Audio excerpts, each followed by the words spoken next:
Hi everyone. I suggest we start. There might be some latecomers, and they will be welcome. But I think it's important to keep also the schedule because there is a class behind, and we definitely want you to exchange with our guest artist Masha Reva. So I will first introduce myself, but then a couple of words about the context of this event, and give briefly the floor to Delphine Grues from the Institute for the Art and Creation at Sciences Po. I'm Maxime Forest. I'm teaching about gender in general at Sciences Po in master degree and in bachelor, about gender, politics and the avant-garde in Eastern Europe, about gender and development in theory and practice, also at Urban School quite frequently. And I'm especially delightful that we managed together with Sciences Po to organize this event today on short notice and with such a considerable crowd.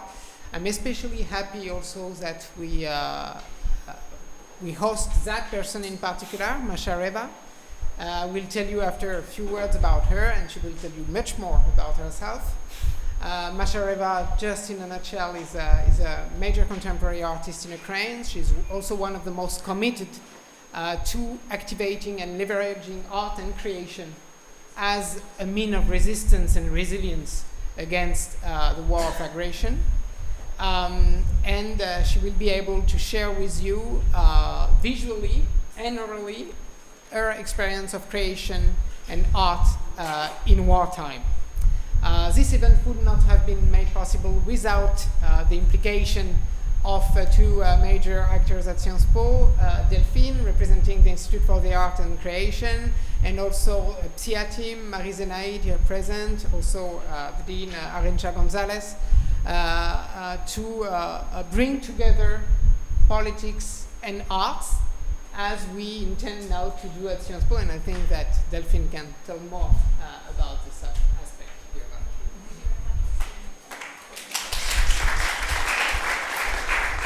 Hello everyone, I'm very happy to see you here and that numerous for such an event, which is not a surprise as it will be fascinating. Thank you so much, Masha, for having accepted to come, and welcome to Sciences Po. Thank you for having me. It's wonderful to have you here, so welcome. And thank you, Professor Maxime Forest, who's the reason why we're all here today, because it was his initiative, his idea, and he was absolutely wonderful to work with so as to organize that event. So a very, very big thank you to you, and thank you for opening up the students to such issues. Thank you. And just to say that it's a pleasure also because we launched an Institute for the Arts and Creation in Sciences Po in March, La Maison des Arts et de la Création. And I think this is really the symbol of what we wanted to do. First of all, is to create a dialogue between human and social sciences with the arts, and also to bring in some artists so as to have an exchange with our students, with our faculty, because we do know that complex issues as war or environmental issues, for example, need us to have a bigger scope for thoughts and action. And we do think that the bridge between the arts and social sciences can be an answer to that. So we're very happy about that. And of course, having organized that event together with PSIA, and we always try to work together with different schools, and PSIA is so active in that matter. So it was wonderful to have this co-organization done in a few days. So very effective, very dynamic, and very motivated. And thank you for this event, and I leave the floor to the exchanges. Welcome, and have a nice workshop. Thank you, Maxime.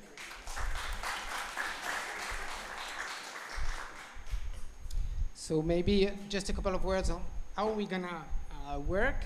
I will tell you a couple of biographical milestone to frame a bit who is Masha Reva, but she will tell you more about it. And after, I will ask her a few questions that resonates very much with discussion we already had together that we will expand to you.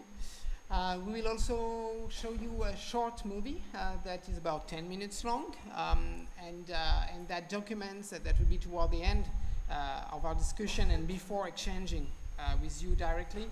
That documents our experience of the first weeks of the full-scale war with Russia, launched in February 2022. And that will give you, along with the preliminary exchange, I'm sure, a lot of feed for thought and for questions that we will welcome. So thanks again to you as well for responding present. So I will be very short about introducing her, because you might know her at least for social media or internet, or just a blurb that we circulated, or her heart. Masha Reva is still quite young artist. She was born in 1987 and in Odessa,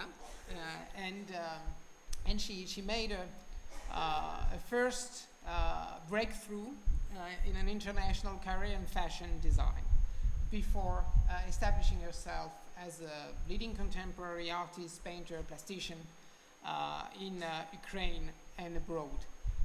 But she's much more than that too, because she has been extremely active since the launch of the full-scale war to leverage art, as I said, as a source of resistance, to give a platform for young Ukrainian designers, creators, artists to engage with international audience, of course with a gendered component, because men largely cannot get out from Ukraine, so it's largely predominantly women's initiative and work that is being carried out, of course, in relation also with other artists left behind in Ukraine. So that's much I would like to say about her for now, but you will discover her through the question, and hopefully after the conference in a much greater extent. So my first question is really about when things started last year. War had been present in your life, like in the life of many Ukrainians since 2014, since the occupation of part of the Donbass and the annexation of illegal annexation of Crimea. And nevertheless, it remains some sort of paradoxical reality, of dystopian reality or parallel reality, as you had no or limited direct experience of the war. But everything changed more than 1.5 years ago, when started what you always competentiously refer to as a full-scale war in our discussion, not as a war, because the war started long before. I'd like to ask you first, what did change for you that very day, and what happened to you in the following weeks, back in February, March 2022? First of all, I'm really happy to be here. Thanks for coming. And back to the question, for me, experience related to war started in 2014, because that was exact year when I took a year out from my studies. I was studying in London, in Central St. Martin's. And that was a time when I just needed some pause from my studies, and I was not expecting that I'll end up witnessing the first revolution in Ukraine as an adult, because the really first one was in 2004. I was still getting ready to apply to university in Kiev, so I wasn't really participating back then. But in 2014, I was pretty actively taking part in protests, and it was really surprising to me, really see this dramatic change that happened with the Ukrainian society in terms of self-identification. Because before that revolution of 2014, the society was pretty not that positive about the future, if I could say so, because our government was pro-Russian, obviously. So this dramatic change really happened in front of my eyes that year, and that was probably the turning point. So, to be honest, when the full-scale war started, I can say that I was maybe a bit prepared, even though we really, all of us in Ukraine, we refused to believe that really this is gonna happen for real. So the first reaction probably was pretty, like we were all pretty scared, so we didn't know how to act because since 2014 the war was situated on the eastern part of Ukraine, and to be honest, you can't really feel it in Kiev. You couldn't. So we had to adapt. So first, I think it was pretty natural intention just to live in a safer place. So we ended up going to Western Ukraine with my partner Ivan and our friends.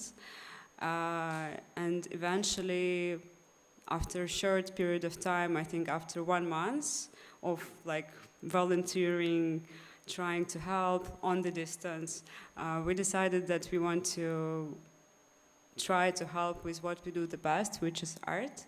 So we came up with the idea of creating fundraiser exhibition. We founded a space in Uzhhorod, which was pretty abundant. It's like the whole different story, and you'll see a bit of the space and a bit of our life in Uzhhorod in the movie later. Yeah, so I would say that the best features of how I have changed is probably we all had to adapt really quickly, and also it's hard to admit, but I think we became really stress resistant, because when you see so much violence, it's just naturally somehow works the way you just have to be stress resistant. And yeah, this is sad, but that's true. You adapt to be able to have a long run, because we don't know what's going to happen. And yeah. And in those weeks that followed your temporary relocation in the most extreme western part of Ukraine, towards Slovakia and Hungary, you said you started to create, and actually you created with Ivan Grabko over 140 artworks just in a few weeks.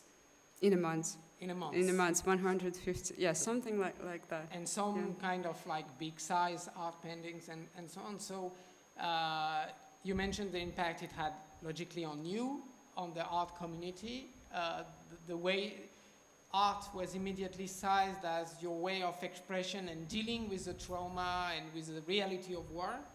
But in terms of inspiration and creation, how do you explain this influx? It's pretty interesting, because my approach to creative practice was drastically different before 22nd of February. I have never been finding inspiration in trauma or in conflict or in things like that. So what I actually did was pretty by intuition. So that was pretty early self-reflection on the topic of war. And I think it happened pretty naturally, because there was nothing one can think of when war is breaking down. So basically what you can see in my works from this exhibition is just like chronological order of all the violence and everything, all the disasters that happened back then in the spring of 2022. Yeah, so that was a pretty early self-reflection. And also one interesting thing is that afterwards, I wouldn't say that I was able to come back to this strategy on like reflecting on war directly, because I did it like really in the beginning. So it was a really strong impulse. Yeah, so, and after this exhibition, I had to, I was trying to adjust my approach to work, because the reality dictates different rules. So I'm not forgetting about war, not for a second, but approach to art for different artists is different. So in my case, it had like a complex construct, because it wasn't like natural to me to be in this kind of conversation about like reflecting on trauma. And you mentioned before that the turning point before 2022 was a Maidan revolution in 2014. But there was another revolution in 2004. You were 17 or something like that. How did you navigate like between these three major milestones of recent Ukrainian history as a person before, as an artist, between 2004 and 2014, for instance, turning into age and being an adult? What can you recall from that? Well, I was 17 and I just came back from London. I went there to study English because I had absolutely no idea what I want to do in life. And also I'm coming from a family of artists.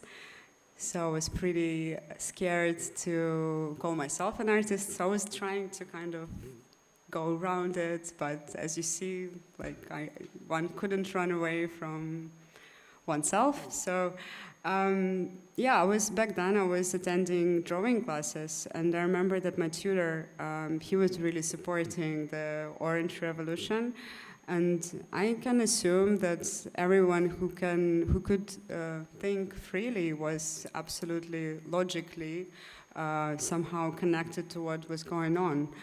And my dad as well, my family, like, yeah, but it wasn't like what happened back then, it wasn't that dramatic and traumatic, of course. So it felt different, yeah. And then after this revolution, years of really regression came because of the pro-Russian government. So people probably didn't really feel that their protests led to something practical. So that's why the revolution of 2014 was really a turning point, because it was like waking up from a dream, from a bad dream, I would say. And people just went on the streets, and they were so fed up with having no future and realizing that the direction that Ukraine is taking, it's leading to a country which is like small Russia or something. So it didn't really look positive at all. So, and many people left, like back then, before 14th, immigrated, like they went to study, like me. My father was really encouraging me to go and study abroad, but it was also my dream. I mean, I wanted to have international education, and I knew that it's inevitable for my career. But his intentions was like, you better stay there. Like, you better, like, it's better to leave. So when I came back, it was a big surprise to myself and to my family that I saw this change, and it was so extreme. So I immediately realized that, oh, this is the place where like the energy is born, like people are waking up, and many people started to come back to Kiev, come back to Ukraine, and all the like small businesses started. So it was a really blooming time after this revolution. And you mentioned indeed that you studied abroad, and namely to Central Martin School in London, one of the most revered fashion design school worldwide. And actually, after navigating those studies, maybe we'll tell a couple of words about it, especially to students who just start an academic curriculum or an academic term. You made your way relatively quickly, not seamlessly, but quickly in this field. You won some prizes quite quickly, and you emerge as one of the rising stars of fashion industry for some. And nevertheless, we find you today as an established painter, plastician, and fully fledged artist. So what actually changed the course of your academic and educational and later professional path over those years, which were revolutionary nationally, but also on a personal level somehow? Well, as it is said, like it all starts from the childhood. So, as I mentioned before, my father is an artist, and he is pretty well known in Ukraine. So, growing up in Odessa was putting a bit of pressure on myself, because with like Ukrainian mentality, like people are expecting from daughter, the same that they expect from her father, or it's like all about connections. And I didn't really feel myself separated from the figure of my father, so I decided that I better move from Odessa. And back then there was not really a big choice for me. I went to Kiev. My family couldn't support me in moving any further. I wanted to go to London, but there were like no possibility financially to go there.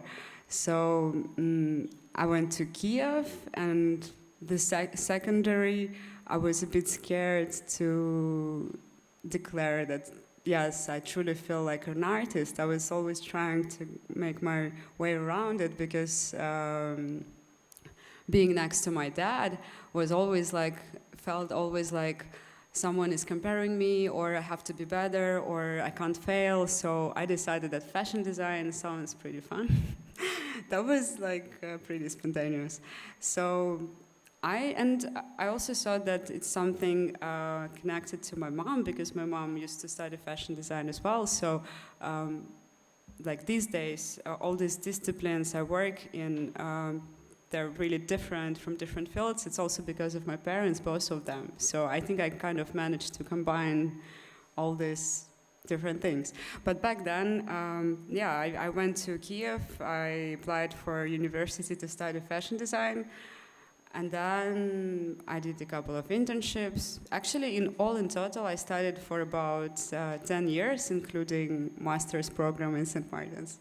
So it took quite a while to actually understand how fashion works, what it is like on the background of fashion, how is it made, and to fully realize that maybe it's not my thing. So it was pretty interesting to actually come to this point of realization. I graduated, I went back to Odessa, I went to our summer house, which is next to Odessa. And I remember I was sitting there and I thought like, well, okay, like 10 years passed and looks like it didn't really make me happy. So that was pretty extreme kind of turning around. And then I thought that, well, I probably have to just think about what makes me happy. And the answer was pretty simple. Like I always loved to draw. I've been drawing since I remember myself. So yeah, somehow this helped me to navigate further. And then one thing led to another, and I ended up basically more or less in the model of how my father works, because he's independent artist and he's not signed with a gallery, so am I. I don't know. Somehow it's working for me. You spoke a bit about your emancipation on a personal level, being the daughter of another artist, and also how to navigate expectation for oneself, and finding your place in one part or another of a creative process. But at the same time, we were, as you said, you've been studying in Ukraine, then in the UK, and you were back in Ukraine. And meanwhile, the country was drastically changing. It was changing also for educational patterns, for social patterns, for gender norms. So in a broader sense, what did it mean in terms of emancipation for you, those years of between the UK and returning to Ukraine at the time of revolution?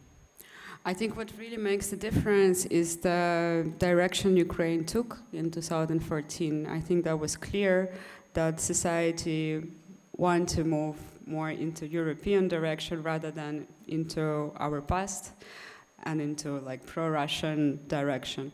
So I think all this, what you said, like all these points about being free and like free minds and I don't know, maybe potential that people saw in Ukraine afterwards, and also potential that people saw in their own actions, led into a more free-spirited society, I think.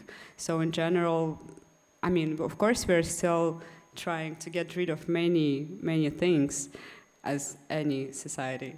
But I think the action of people, just this simple action, led to really great results. And you can see how Kiev got developed since then. And yeah, but many things are developing. And now we are doing this project to support creative economy of Ukraine. And I can see all these small businesses and not so small technology, innovations, design, craft, many things.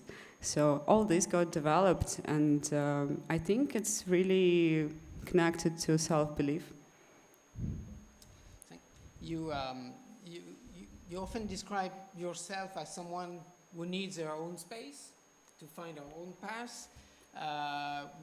We need also a large portion of autonomy, if not sometimes loneliness, to create. And at the same time, as you said, you are curating an international platform that is growing for Ukrainian designers and creators. That would be that has been exhibited in New York. That will be soon in Los Angeles. So it takes a large portion of your work because it's also charity work in a way.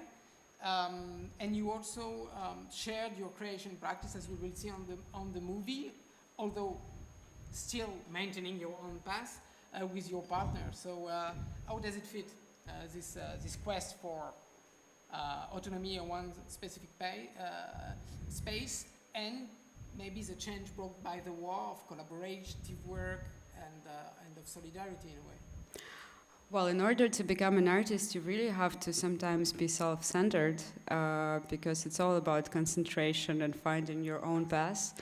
So firstly, there should be this space you arrange around yourself and your work.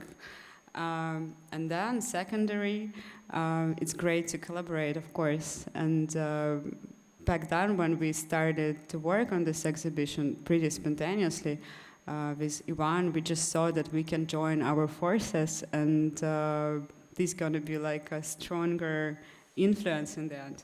So same goes to this project we do in the US right now. We have a pretty big team and it's growing. And what I like about it is that it all started from the one hand, like a practical mind, because we really realized that the creative diplomacy is something really important these days, and I know it doesn't often comes first, but we believe that we have to support it, and we have to support everyone who stayed in Ukraine or with Ukrainian origins in order so those people will be able to continue what they're doing and believe in themselves, and also support Ukrainian economy. So this project for the US started with the creative mind of me, Ivan, and other members of our creative team. We wanted to create something unconventional and something surprising about modern Ukraine, because for many, since all these revolutions we had, and since everyone found out how brave we are, of course, many people know what is Ukraine, but we also wanted to show how contemporary this country is and how many different things we have to offer. So in order to do that, we really try to approach this pretty creatively.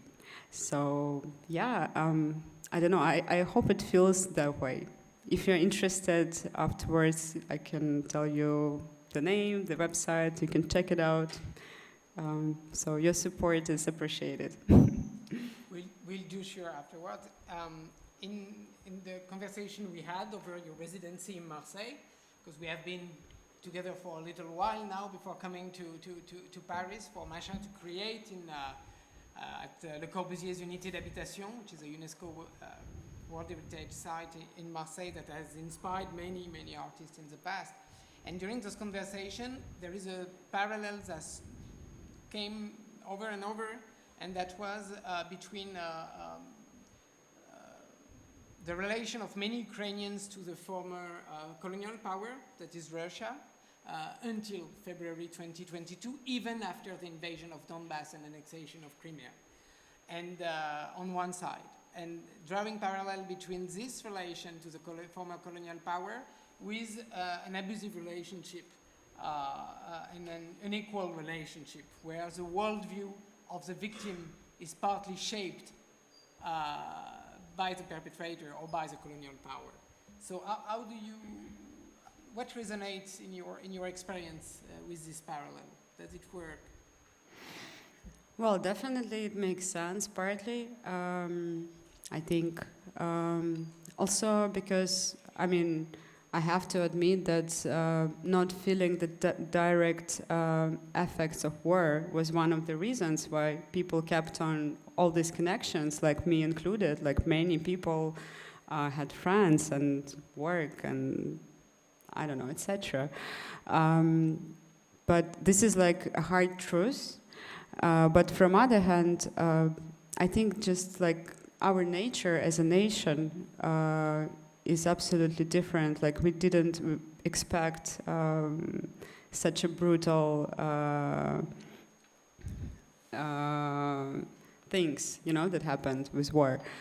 And I think this is something we've been discussed with my friends many times, that from one hand, it's good to be a good person and not to expect all this aggression from other people. But from other hand, we were not prepared, and well, we were prepared, but not to the fullest. So I think for me, I'm trying to think positively, and I think it makes us I think much kinder people of being not as aggressive. But now, of course, we're fighting back really bravely. And yeah, I think this comparison is something that has to be solved, and it takes time. So I would say now it's absolutely clear which direction we are taking, what actions we are making. Yeah, but it's a really difficult process of transformation right now, what we experience. Because imagine, like, take an action, but in the same time transform. It's hard. It's hard, yeah. And returning a bit to art, and to also have time to both watch the movie and more importantly, opening the discussion. There is something that struck me particularly because I'm teaching at Sciences Po about gender and the avant-garde and politics in Eastern Europe. And in your practice, there seems to be quite a unique combination of contemporaneity, your use of social media, but not only, all your connection to major international trends, your acute understanding of international social, cultural, political discussion, gender among others, but on coloniality and many other aspects, your experience of studying abroad in the UK. And there is also something of the practice and relation to art of the avant-garde of the 1910s, 1920s, that were born with the 20th century as we understanding politically, that is with World War I. And how does it fit together? Does it fit together? Does it coexist well to somehow be a vanguard artist as if in 1923 and such a contemporary artist in 2023? What you take from the two centuries in a way? Well, definitely, avant-garde is something that I'm getting inspired of. But what can I say? I think I have to thank to the environment I was really developing myself in, which is Ukraine. And this is like one of the points that I saw during this revolution of dignity, we call it, from 2014. Was that there is a presence of chaos in Ukraine, but it's pretty inspiring. This is what really creates a room for experiment and for being yourself. Maybe sometimes this self doesn't really fit to the norms or to something that is on trend, or I don't know, the notion of contemporary art or something else, but in the end, there is room for everyone. So I think I'm really lucky that I managed to became pretty free in what I do and to like manage this a bit of like outsider style of work. So I know that my creative practice stands a bit aside from what is normally perceived as contemporary art nowadays. But I see absolutely no problem with that. I have many friends whose work is done like in different system, and we respect each other and we can coexist. And this is something about Ukraine, I think. So it creates this playground for experiment, and there are many things that have to be still done, and there is like many levels on which we have to make this progression, but this freedom and this chaos is something that really generates energy and sometimes creates someone like me who is like, and here and there, and I like it, and I feel the support from the environment I'm in. Yeah, because it seemed to be also a positive response for that, from that environment, despite the fact that you do not fit those usual categories of contemporary art, that indeed gives you the freedom to be both art director and creative and artist yourself, and being exhibited also in museums of contemporary art. Yeah, true, but this is like one side, just like, I don't know, to work in Ukraine and to be in this environment. But from other hand, this is there is experience which I have from studying abroad, and all my friends and all my international projects. So all this builds, my style of work. And I know that in order to be free, you have to travel the world, you have to know things, you have to see people, you have to understand how different cultures are arranged, what people talk, think, and this and that. So I think it's not only Ukraine, of course, it's all the context. Thank you very much. Maybe I have a last question before we move to the movie and then to the discussion, because the movie will give flesh to what we have been mentioning abstractly. We will show your work and how you work in those particular conditions. Maybe the last question is, what is your greatest hope for Ukraine for the years to come? Or at least how you would formulate it, your own hope for it. Mm-hmm. Well, of course, we all have just one hope and one desire, and everyone knows what it is. But a part of that, which of course will happen, we all know that it will happen, our victory, obviously. Well, I hope that this process of transformation and to becoming like a new, updated version of Ukraine, or like more progressive country, this gonna happen smoothly, and I'm feeling like really sorry for all the people of my people, because we are going through trauma and it's pretty painful. So all I can wish is that all this transformation will go smoothly, so we will not be stressed anymore, because we are already quite stressed. So I can only wish peace of mind and soul and of my country. Thank you. Thank you very much.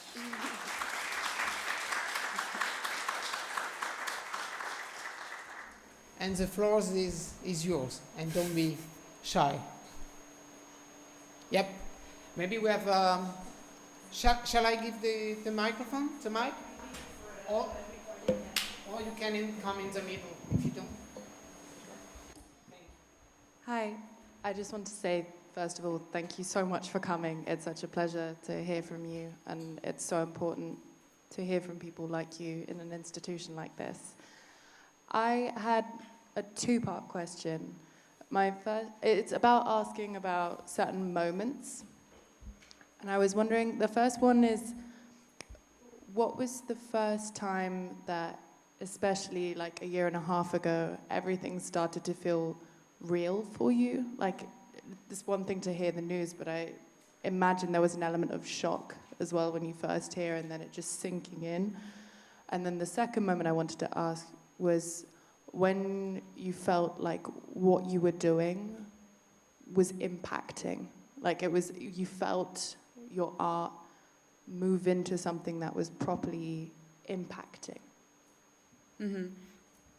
So first of all, like many Ukrainians, I tried myself as a volunteer. So I really tried to, I don't know, like connect different chains, like of people, bringing everything from weapons to, I don't know, towels to Ukraine, like any kind of things. And that has been last for 2 weeks. And after that, and then I did it really on a distance and with my laptop. And then the other 2 weeks that came after these 2 weeks was like I was afraid to really go and take an action like in a place full of people, because I was honestly, I have to admit, I was pretty vulnerable to be in this stress state somewhere like in a crowded space and like create, like cook food or like moving boxes, because I thought that if I will get broken, I will not be able to create art. And then this has led me to the thought that probably I just have to create art right now and then make it work. So then I earn money and then I send this money to all these volunteers and then it will be much more effective. So this is what happened. And it took time. Because first, like it was a big production. We were like everyone was helping. We had this. We held this exhibition in Berlin, and all my friends gathered together, like friends of friends. There was a huge space, many work, and we invested a lot. So we really wanted to look not like it's DIY, quickly made project. So we really wanted to look pretty, serious, I would say so, because we wanted to sell works and we wanted to get as much more money as possible because this money are for help. So it took quite a while after like making all the deliveries, and then finally when we calculated the amount, it was like in the movie it says that it's like 59,000 euros, but in fact it's like 70 something.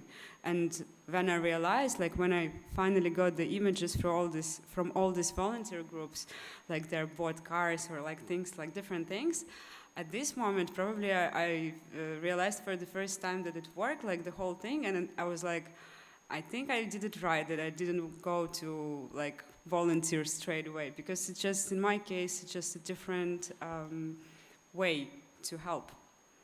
Yeah. Who else? Yeah.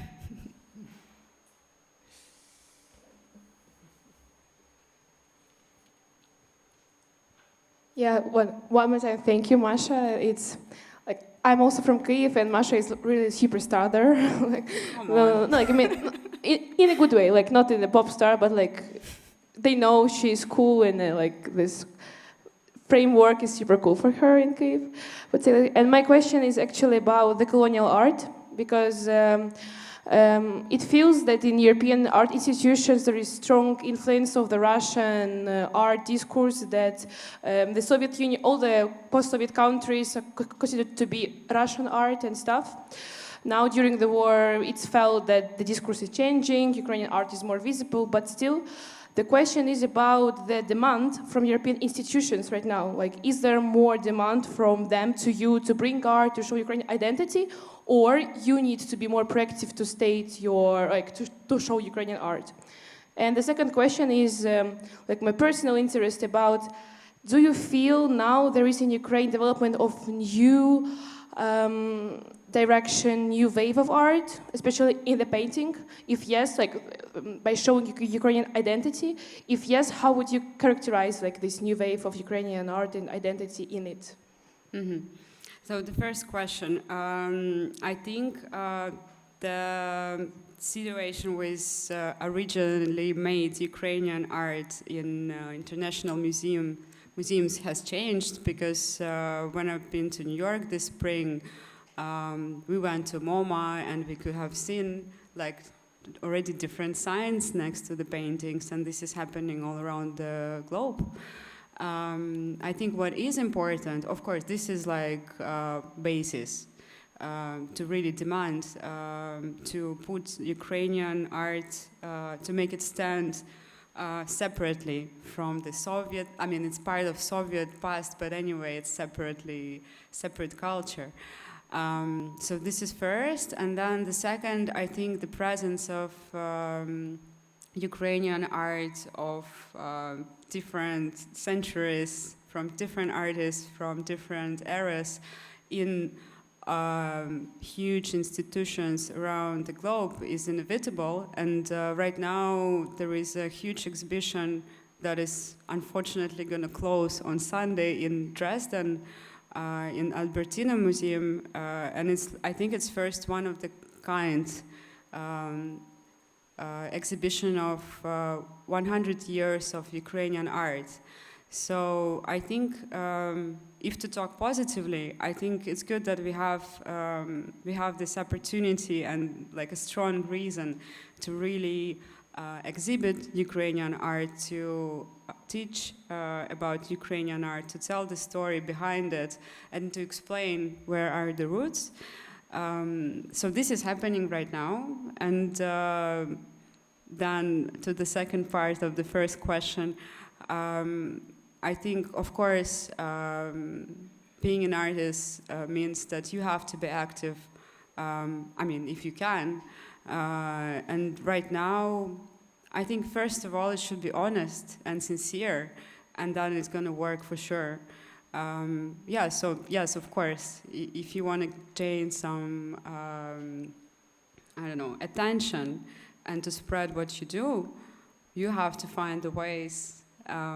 Yeah, that's it. And then the second question was about Specific, maybe trends or new form of creation in Ukraine, Mm. including in painting, but not Mm. only. I think, yes, of course, there is a new scene of art in Ukraine right now, and unfortunately or fortunately, all these really dramatic events like revolution or war, they're actually giving some energy for the younger generation to rebel or to get into something that will keep them focused.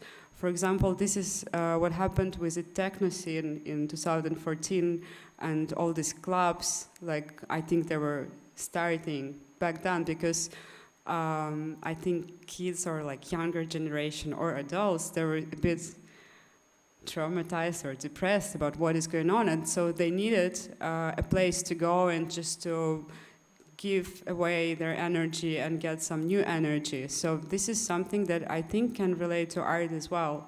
So this is something that keeps you concentrated, and the process of creation can give you energy in the end. So yeah, definitely it's happening. I'm really bad with names, so for me it will be hard to name a few, but we're gonna have art exhibition in LA already in December with this project I'm You Are, which is supporting Ukrainian creatives. And there are many names, old and new, and we aimed to create like a complete picture of Ukrainian modern art scene. So check out the website. I think there's gonna be information on that as well. Yeah. Little parenthesis and forecast, post-war, pre-war, Kiev and Ukraine were one of the coolest places in the northern hemisphere, and quite some people knew after the war it would be one of the coolest places on the northern hemisphere, and everybody will know. That's the only difference. Other question? Yep.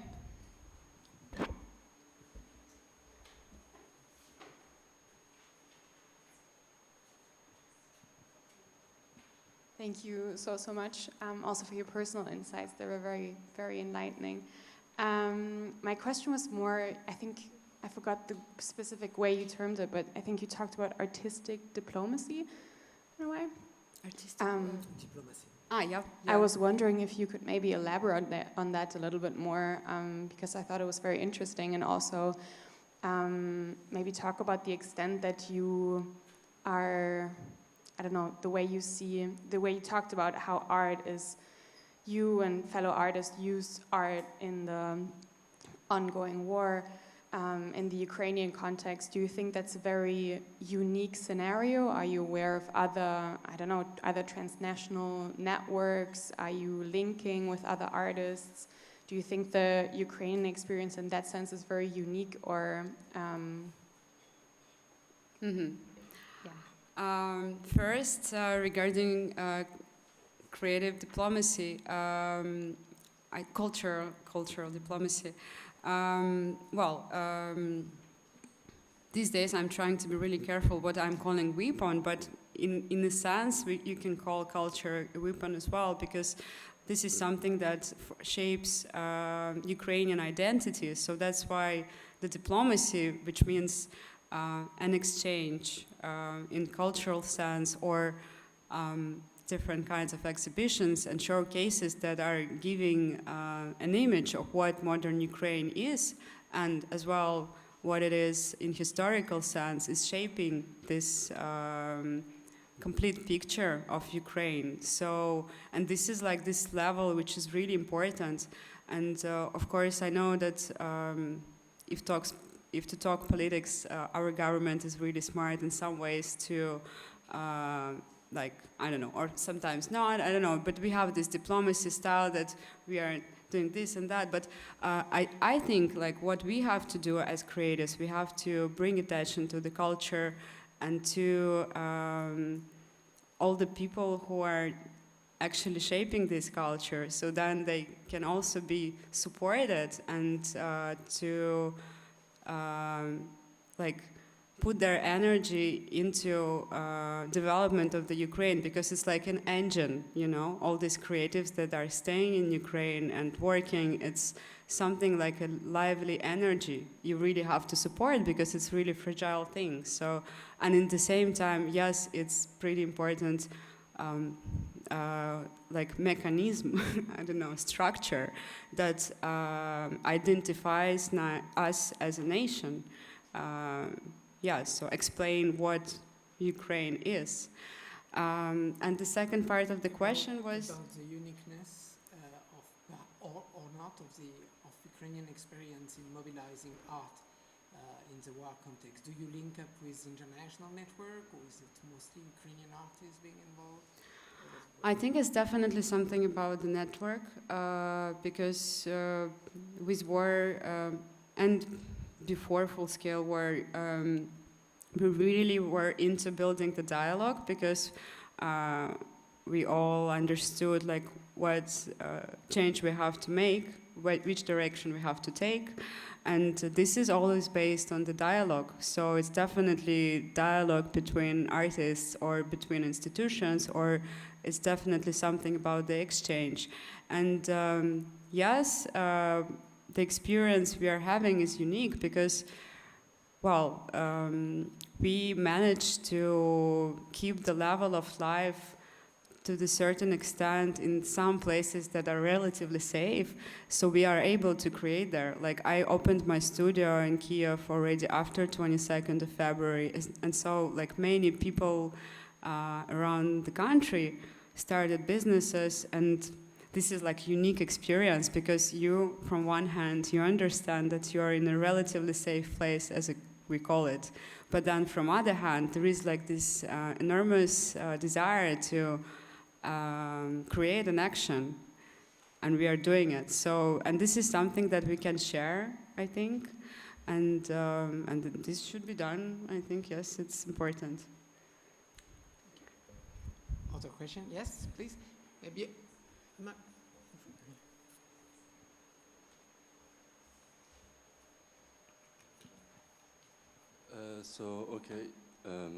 Yeah, the sound is fine. You were talking about an exhibition in Los Angeles. Mm-hmm. I was wondering what kind of plans do you have in the future, because we kind of saw what you did, but so what are the next steps maybe, so, or what you have planned? Yeah, basically that's my question. Mm-hmm.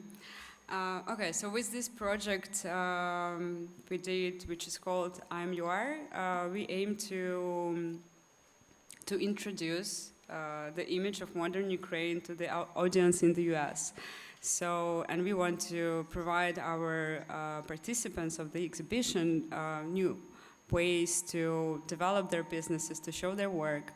So basically what we are doing, we built a platform for Ukrainians of for the brands of different size and shape and configuration, so they feel the support.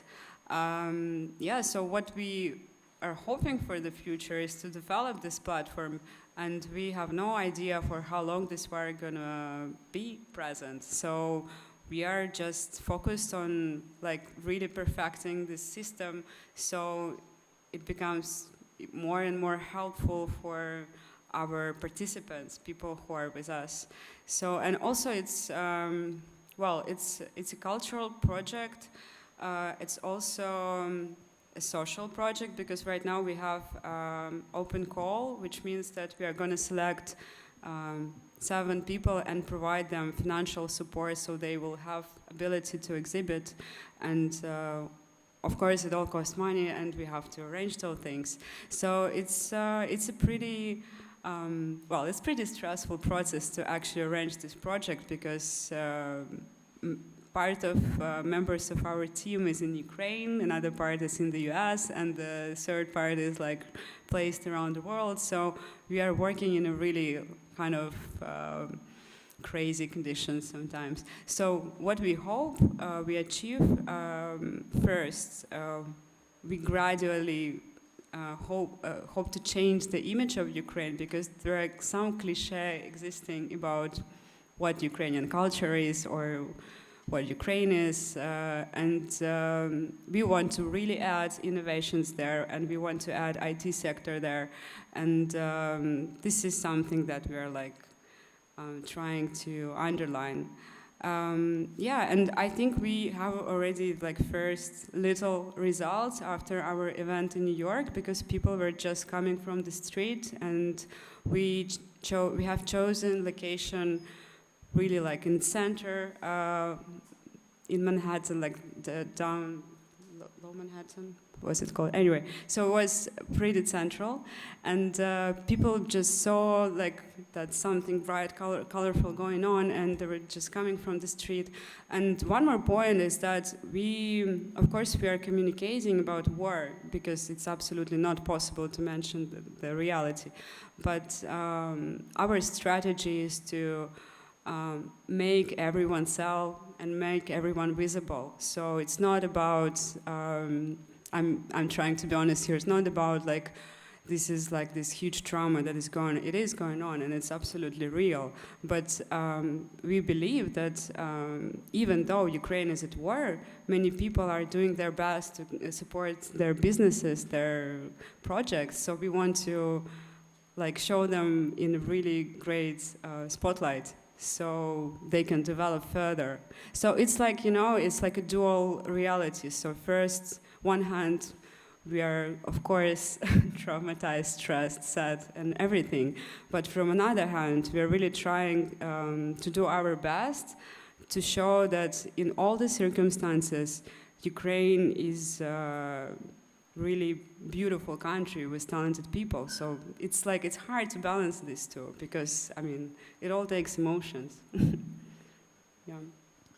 And I can witness, we'll give you the floor, can witness that this energy that is communicated by this context is permeating your own practice. Because over 10 days in Marseille, you created over a dozen artwork. Not those. You were yesterday drawing with kids of the public kindergarten of the unit for their return to school. So you were not the first pupils or student that she addressed, actually. Marseille always first, sorry. And that's this also this combination, moving from the collective back to the personal, back to the collective. Yeah, it's all about exchange, and with the kids, it's it's the most pure thing that one can imagine, because it's just a pure energy. Of course, I absolutely loved it. That was the first situation of this kind I experienced. I never taught the kids or I did something. Yeah, but it was fun. There was one more question here and one here. So in the front, and there will be one in the back. Two, yes. Thank you for the mic. Yeah, I wanted to ask a question. I'm pretty sure that while you're working in America and with the international audience, sometimes maybe you can face the necessity of distinguishing Ukrainian and Russian culture. You just, as you said about the stereotypes, is there a necessity, and how do you work with people who think, oh, I thought this is Russian actually? Well, it's all this work is going through dialogue for sure. So you have to explain, and I don't know. I think we've been lucky in New York. Like first we saw that we hope that there's not going to be a fight or something. No, like we really showed what we wanted, and it was pretty clear. So one more important point of this project is that we are not only selecting contemporary creators or brands or projects, we're also focusing on the Ukrainian heritage. So we had like an exhibition inside the exhibition. So our strategy was to show how deep the roots of Ukraine are. So this is like Ukrainian, I don't know, national costume, and these are the traditions. And then we put like some, I don't know, product design next to it, so then you can see connection. So we aimed to really build this research, so it will be really clear once you just see it, so you don't have to have all these conversations. I mean, so that was the plan, yeah. Yeah, my last question, although was in the title, I want to try to think about what comes after the war, because we've been talking so much about it, and it's, of course, obviously, such a huge and important topic for the moment, but for me the question then becomes, what will it mean to be Ukrainian after the war? We're talking about the identity, right? Because now it's such an important thing.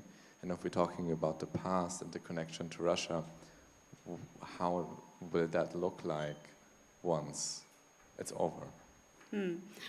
Well, I have to fantasize here. I mean, of course, I don't know. And again, I hope all this like extreme transformation will land like smoothly, because right now society is like really stressed and many people lost their relatives. So it really kind of shapes the emotions and then like the state of mental health as well. So I'm sure that we're gonna deal with many consequences of the war, and this go first, because we have to fix many things and we have to help many people and we have to kind of balance, and then I think of course gradually it will get easier. I mean, I hope, but for me I think mental issues are something really important, like on many levels, because starting from someone who is a member of military to volunteer to politician to, I don't know, someone who is raising kids, and on many levels many things have to be fixed. Yeah, and I think this is like the most important, and then secondary, yeah, I mean, we have to rebuild many things, and many discussions had already started. For example, right now in Venice there is architectural biennale, and the Ukrainian pavilion is kind of like is having a project about potential future and about thoughts on the future that are already like present, and yeah, so the architectural topic is one more thing. So there are so many things that's gonna happen, and for me it's really hard to predict.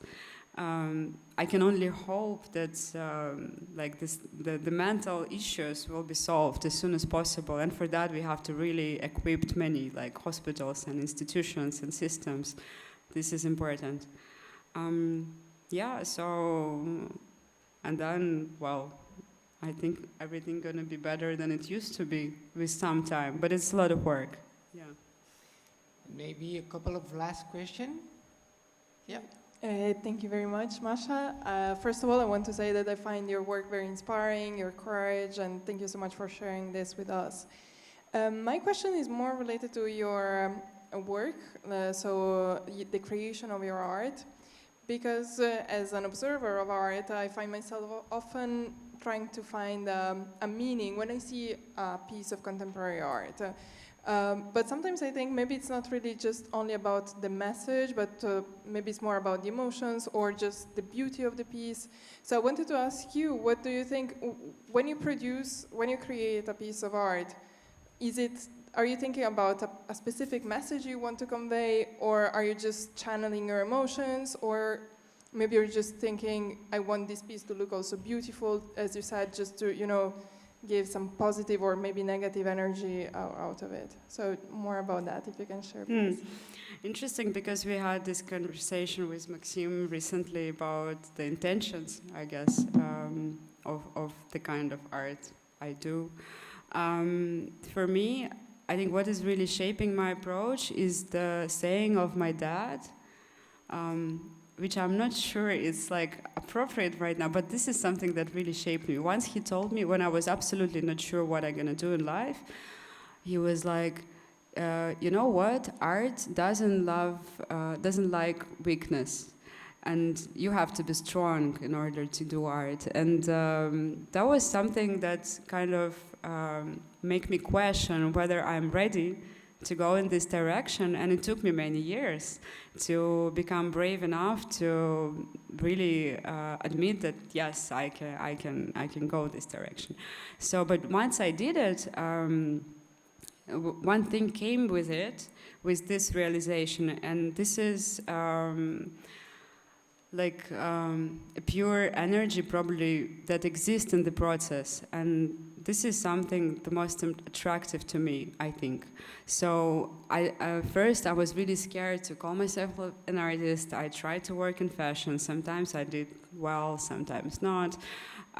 But I was really trying to do my best. I was really trying to kind of fake it till you make it.